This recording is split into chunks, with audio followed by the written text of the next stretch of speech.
Eesti meeskonna kapten Tanel Leok.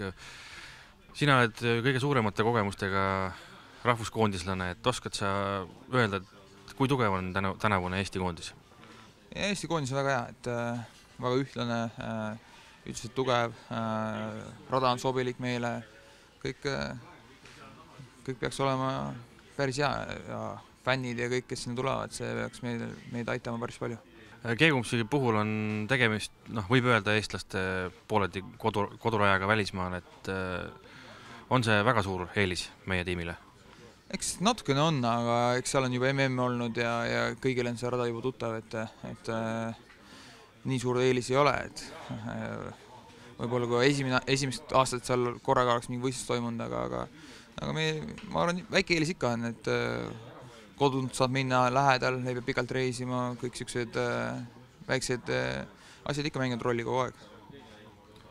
Tegemist on hooaja lõpuüritusega, et kas võib juba praegu rääkida uuest aastast või on Keegumus veel selline koht, kus saab tiimidel silma jääda järgmist hooaega silmas pidades?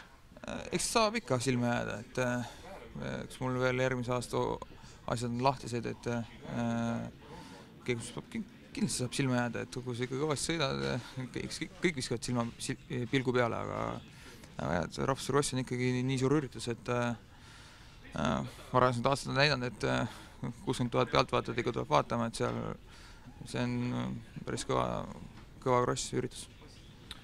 Mis tulemust Eesti koondiselt loodad vaiksimisi ja enda sooritus, et oled ju eelnevatel aastatel enda klassis olnud top 3 seas? Jaa, eks iga aasta on erinev, aga muidugi ma arvan, Eesti koondisele oleks väga hea, kui me suudaks sõita ennast 10 sisse. See on väga hea ja sealt ülespoole on alati boonus, et see on nagu väiksele Eesti riigile väga hea tulemus, et nii head tulemust näidata, et varased aastad ka ikkagi top 10 oleme sõitnud 8 ja 10 oleme olnud, et see on väga head saavutused meie poolt.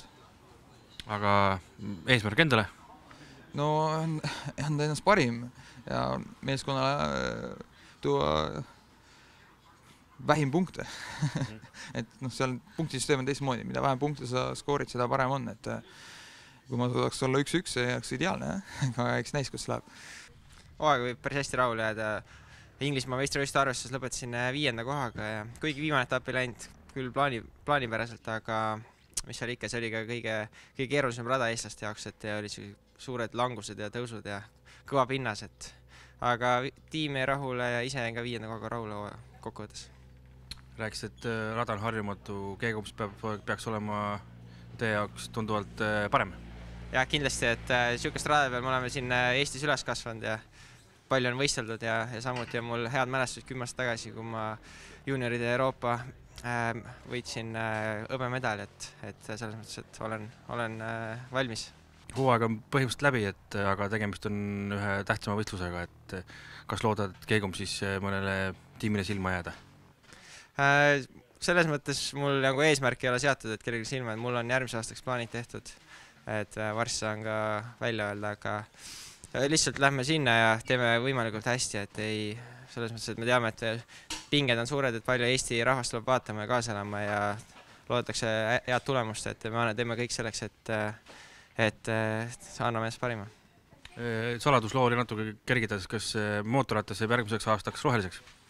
Ei jää, et vahetan mootorrattamarki samuti, et alustan uuelt lehelt. Edu! Aitäh! Eesti koondise debütant Harri Kullas, sinu jaoks ei ole see esimene rahvustargas, aga samas esimene sinimustvalge jaoks. Kuidas tunne on? Tunne on väga hea, et ootame huviga juba näevaatust, et paar päeva veel peab kannatama, et saab andma hakata. Et jah, et minule 5. rahvustargas, aga Eesti jaoks esimene. Keegumsi rada on sinule eelnevalt tuttav, et seega ei lähe päris metsa võistlema? Jaa, et mitu krossi MM-i saanud sõita ja ka väiksena, et sõitsime palju seal, et vähem mina sõitsin, et tuttav rada ja tuttav liiv, et siuke kergelt liivapinnas on peal, et see peaks sobima meil hästi, et rada on jah, väga luks, et olnud väga häid sõitega seal ja kiirust on saanud näidata seal, et loodame, et see aasta saab ja Vudiga sõita. Rääkisid, et Keegumise rada sulle väga hästi sobib, et siit võib eeldada ka seda, et hea tulemuse korral on võimalik ka näiteks mõnele tähtsale isale silma jääda. No miks ka mitte, et muidugi ma annan ennast parima ja proovime, et kõik toimiks ja ise oleksin vormis ja kõik oleks tipp-topp, et anname kindlasti nagu kõik 3 sõitjad anname parima ja ega see on see, mis me suudame, aga loodame, et seekord läheb kõik hästi ja saame natukene, ütleme kõige parema sõidu selleks hooajaks, et siis oleks väga hea tulemus kindlasti loota tiimi poolt.